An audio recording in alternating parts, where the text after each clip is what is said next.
Saludos a la gente que se va conectando y hoy comienzo como algún tipo de serie con Yadiel. Le quise colocar de título a esta serie que vamos a estar haciendo por Instagram Live. Se debe interpretar el texto bíblico. A mí me gustaría que los que están conectados, si desean responder a esa pregunta, ¿se debe interpretar el texto bíblico? Sí o no, respondan ahí en los comentarios. Y si usted tiene alguna pregunta, alguna inquietud o petición, ahí hay una cajita ahí que tiene un signo de pregunta, ahí la pueden dejar. Eh, Listo. Milton está por ahí conectado desde el trabajo. Por ahí está Bendiciones, brother. Mari Pagán, bendiciones, es hermana de nosotros allá de Estados Unidos. De hecho, también pasé por su sitio, es un tema de valor, ¿verdad? Un par Súper. de gente conectada, Alexander, eh, Jorge Luis, Leo está por ahí de Venezuela. Leo, saludos, brother. Mira, esta serie nació porque nosotros hemos leído varios libros de uno de nuestros profesores. De hecho, hay uno de esos, se llama El corazón de Dios de la letra a la vida de José Valentín, que es nuestro profesor, le dicen Poli. Hay un tema donde él trabaja el tema de si se debe interpretar el texto bíblico. ujú, Y él comienza haciendo esa pregunta porque él en su libro, que es el ejemplo que quiero traer para comenzar esta conversación entre tú y yo, Yadiel, él vio en las redes sociales una pastora que comentó o compartió en sus redes que el texto no era para interpretarse, el texto era para vivirse. Y de cierta manera tiene razón hasta cierto sentido, ujú, pero el hecho de nosotros decir eso, que el texto no se debe interpretar, se debe vivir, eso conlleva ciertos riesgos, porque hay textos que nosotros lo conocemos como textos peligrosos, que yo diría, brother, que dan miedo. Hay ciertos textos en la ujú, Biblia que dan miedo. Entonces, si partimos de la premisa de que no se debe interpretar el texto bíblico, ¿dónde dejamos, por ejemplo, dónde dejamos, por ejemplo, el Dios que no sabe? El Dios que no sabe. Esto es fuerte, pero el Dios que no sabe en el capítulo 3 de Génesis. Primero ajá, vemos a un Dios en el capítulo 1 de Génesis que crea la creación por medio de su palabra. Este, no sé si quieres ponerlo en silenciar tu teléfono o no molestar para que no sí, te sí, salgan las sí, notificaciones. Pero vemos en el capítulo 1 de Génesis a un Dios que crea todo por medio de la palabra. De hecho, ese mismo Dios del capítulo 1 de Génesis crea a la humanidad, no crea al hombre y crea a la mujer, crea al ser humano. oh, ¿verdad? Ujú, Y, y, y a este Dios que está este Dios está en el capítulo 1 creando todo en varios días. Eso tiene sus complicaciones, pero este, en el capítulo 2 de Génesis vemos a un Dios que, que, que, que crea al ser humano, primero crea al hombre, después crea a la mujer, y este Dios está en la creación. Dentro de la creación ujú, se pasea en el jardín, habla con el hombre, capítulo es un Dios que está más lejos. Entonces, en el capítulo 3 interesantemente, vemos a un Dios que no sabe lo que pasó, porque le pregunta a Adán cuando el hombre, ¿verdad?, peca eh, y ahí se ríe porque estamos entrando en aguas profundas, pero vemos a un Dios que le pregunta a Adán, ¿qué pasó? ¿Dónde tú estás? ¿Qué hiciste? ¿Comiste del fruto que te dije que no comiera? como si él Entonces, tuviera desconocimiento de lo que está pasando. exacto. No, pero entonces nosotros leemos eso. La gran mayoría de los cristianos, de las iglesias, pero también afirmamos y decimos que Dios lo sabe todo. Y desde luego, Dios lo sabe todo. Ujú, Dios lo sabe todo. Este, la palabra no me viene ahora, omnisciente, omnipresente, omnipotente, omnisciente, omnisciente. omnisciente, omnisciente, todo lo sabe, omnipotente, todo lo puede, omnisciente, todo lo ve, y omnipresente en todo lugar. que está exacto en todo lugar. Pues mira, vemos a un Dios, Dios lo sabe todo, pero ¿qué pasa en el capítulo 3? Que Dios no sabe nada. Dios no sabe nada. Bajo el tema, ¿te imaginas yo un domingo en una El, campaña de jóvenes? Mis hermanos, bajo el tema, el Dios que el no Dios que sabe. lo sabe. Yo me río, pero oye, estamos en serio. Hay que interpretar el texto bíblico, porque si no, ¿dónde nosotros vamos a dejar esa escena? Okay, ¿cómo nosotros vamos a explicarle a la gente que el Dios que todo lo sabe no sabe lo que pasó en el capítulo 3? Oye, por ahí está Nela, un paréntesis, Nela, saludos.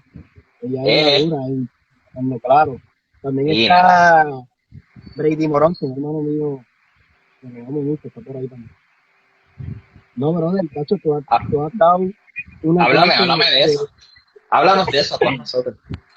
mira, Di es par de que, rectas ahí, pero como tú dices, hermano, mira, nosotros como creyentes espirituales, o sea, a veces nosotros tratamos de espiritualizarlo todo. Entonces, si yo cogiera este texto como hombre espiritual, persona espiritual, yo diría, no, ya bien, lo que pasa es que Dios le está diciendo a Adán, ¿dónde tú estás? Porque es que quiere que Adán le confiese su pecado. Está bien, podemos partir de esa premisa. Pero dime si el texto lo coge alguien que no es espiritual, si el texto lo coge alguien que no va a la iglesia, el texto lo coge alguien que no tiene una experiencia de vida, o sea, de su vida cotidiana con el Señor, va a decir, mira, pues el Dios que ustedes me están brindando es un Dios que en el principio lo creó todo, pero en el capítulo 3 ya él no sabe nada, o sea, él no sabe lo que sucedió.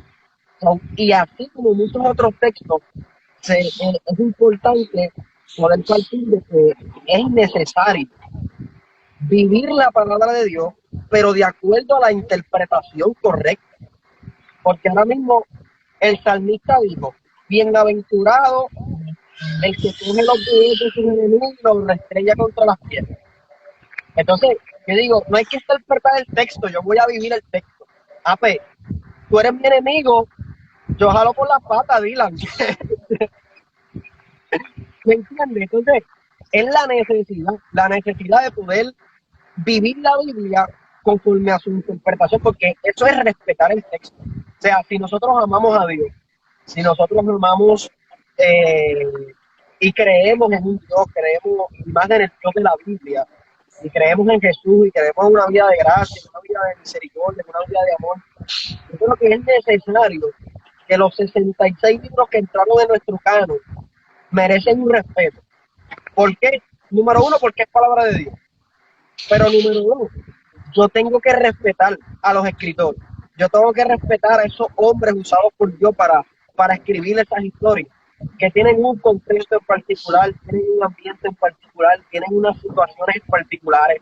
O sea, yo no puedo llegar al texto y ponerle al texto cosas del siglo XXI. Yo tengo que primero ver qué estaba pasando en aquel tiempo, cómo era que se escribía, cómo era que se interpretaba, por qué en Génesis 3 los judíos, de cierta manera, lo que escribieron en el Apocalipsis, imagínate, tengo el Apocalipsis en la mente, lo que escribieron en el Génesis, que muchos parten que fue Moisés, aunque yo no creo que pueda haber sido Moisés, no parto de esa premisa, pero sí parto de que pudo haber influencia mosaica en el Génesis, pero parto más de que el Génesis es una escritura que está para el tiempo del reinado de Josías, eh, ¿verdad? Que que están en cautiverio están en esa con yo creo que Babilonia. en el Pentateuco, los primeros 5 libros de la Biblia nacen, esa teología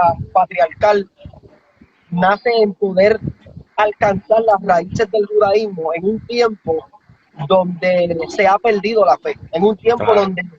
donde se ha perdido la relación con Dios. Y en ese tiempo es, ¿verdad? En ese año del 586, si la mente no me traiciona, 586 es cuando Nabucodonosor destruye el templo y están en la dinámica de reconstrucción, en esa dinámica de poder decir, bueno, mi Dios habitaba en el templo, ahora no tengo templo.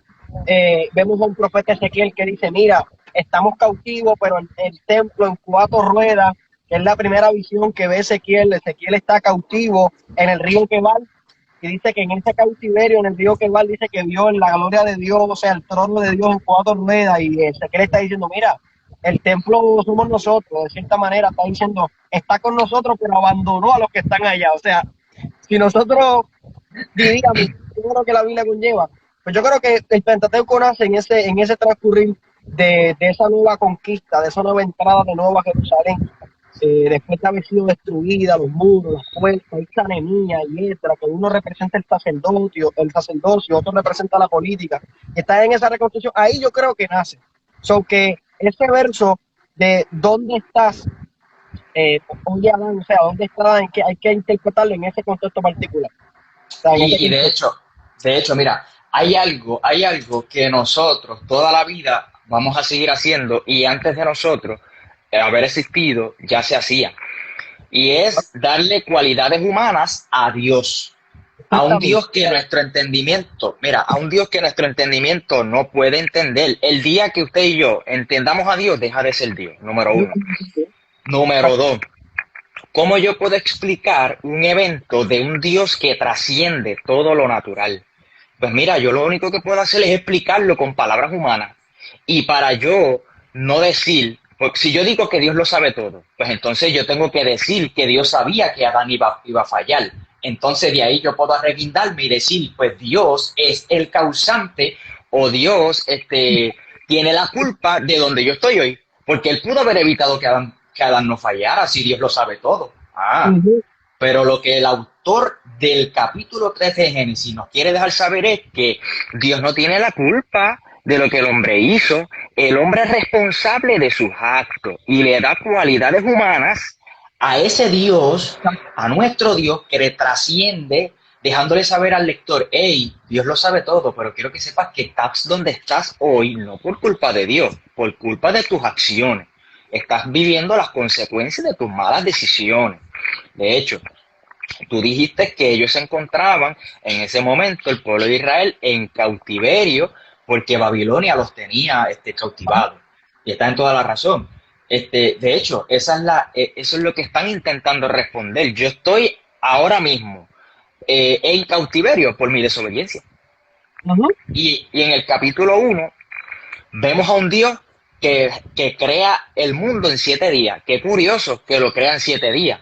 Ujú. Un Dios es un Dios que trasciende nuestro conocimiento, pero es un Dios que a veces limitamos.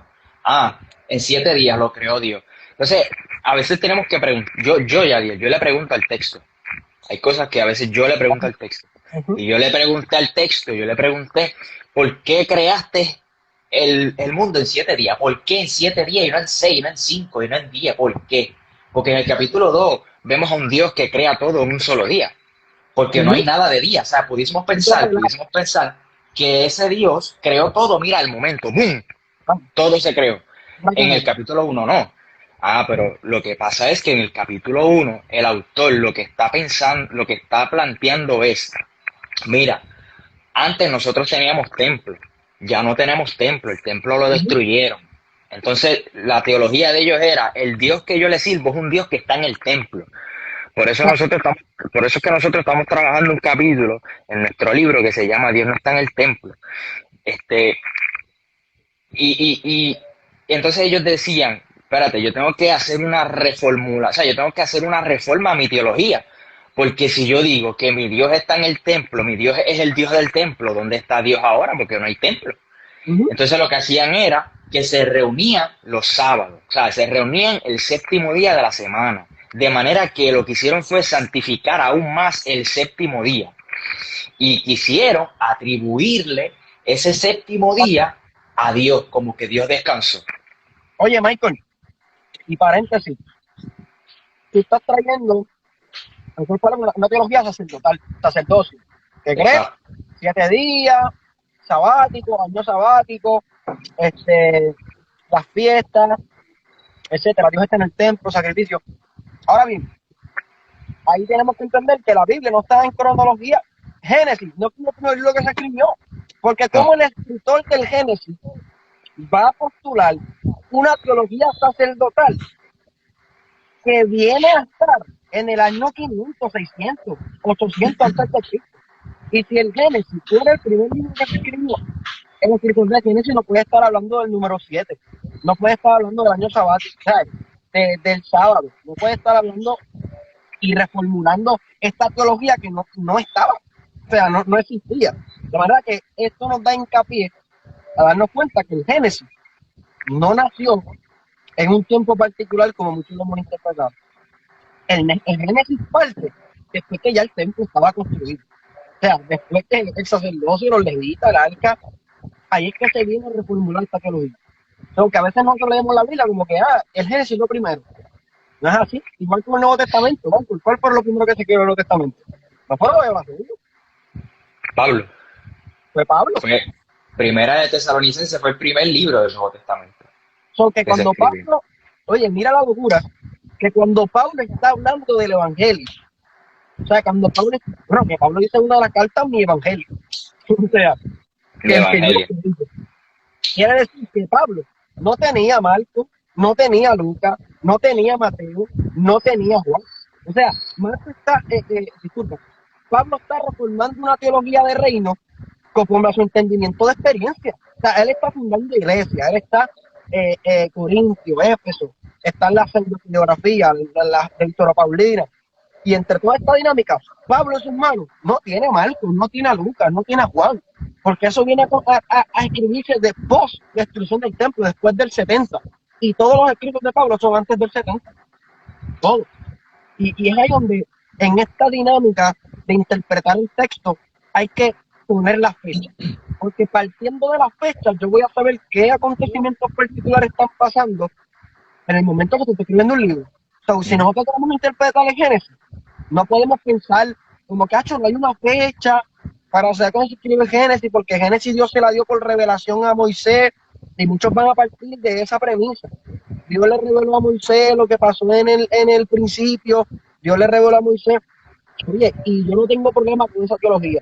Yo no estoy negando el Dios que revela, pero sí estoy revelándote un Dios hoy que es razonable. Un Dios que nos da el entendimiento, nos da la ciencia, nos da la sabiduría para poder interpretar el texto. Daniel, ¿qué tú me recomiendas? Michael, ¿qué tú me recomiendas cuando voy a leer la Biblia? Número 1, que desaprenda. Número 2, que no te acerques a ella con un entendimiento predestinado. O sea, yo diría que si te acercas a la Biblia, no te acerques hablándole tú a la Biblia, deja que la Biblia te hable a ti, quítate todo ese bagaje, toda tu cultura, olvídate de todo lo que tú has aprendido, mira, acércate a la Biblia sin ningún lente. Porque a veces queremos hablarle a la Biblia. ¿A qué me refiero con esto? Bueno, que ya que comienzo a hacer hermenéutica, que era lo que estábamos hablando ahorita, Yadier y yo, que estábamos en una reunión, queremos hacer hermenéutica de los textos bíblicos, pero con mi contexto cultural, con mi propio contexto, con mi contexto de vida. Pero es que el texto no fue escrito en mi contexto de vida.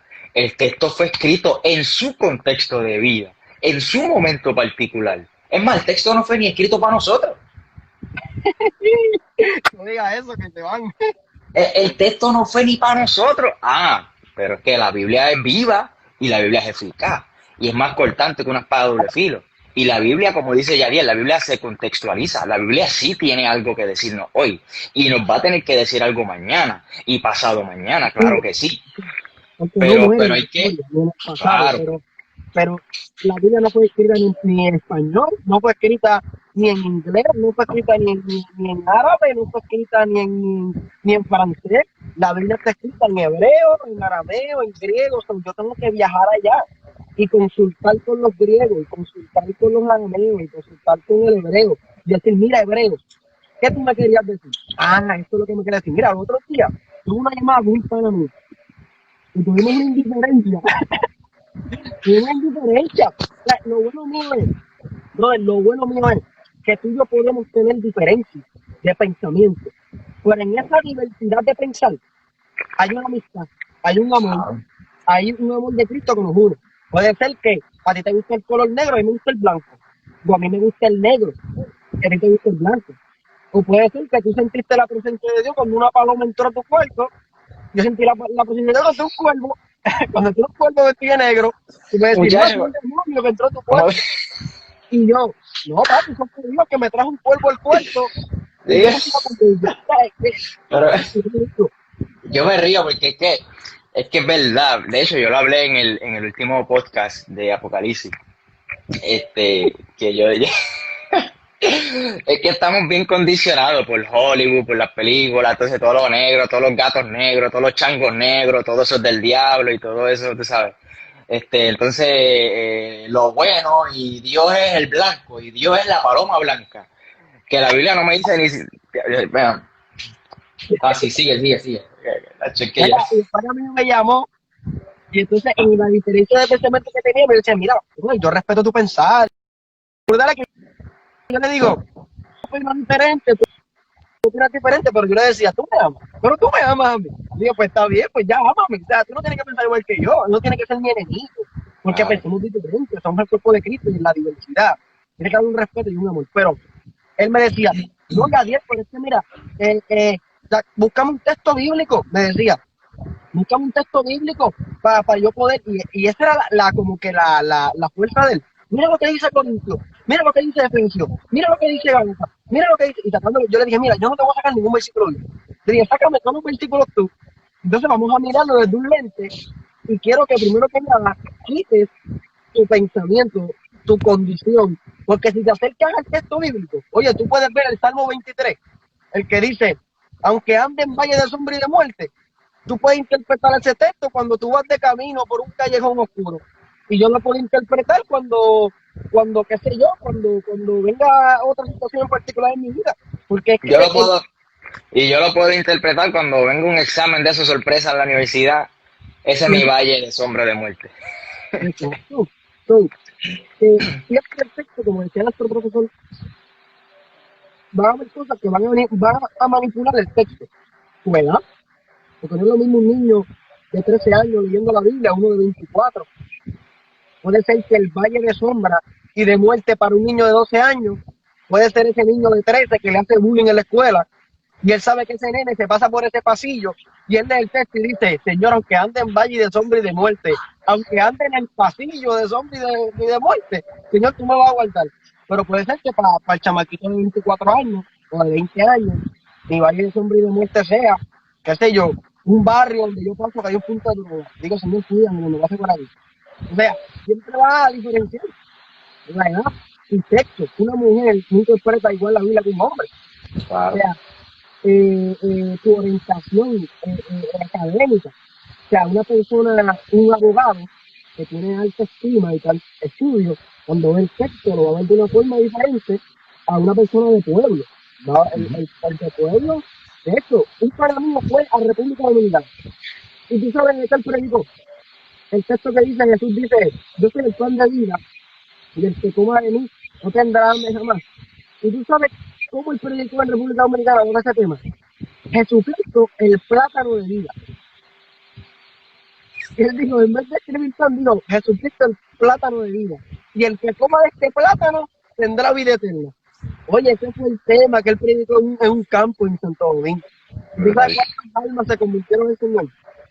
Bastante. Y recibieron el mensaje mucho más. Porque son cosas que tú dices en el contexto particular, en tu economía también va, o sea, todo va a manipular el texto, pero si nosotros nos quitáramos todo eso, mi estatus social, mi aprovechamiento académico o mi orientación, mi género, y yo voy a la Biblia y digo, Biblia, yo quiero que tú me hables, yo quiero que tú me enseñes.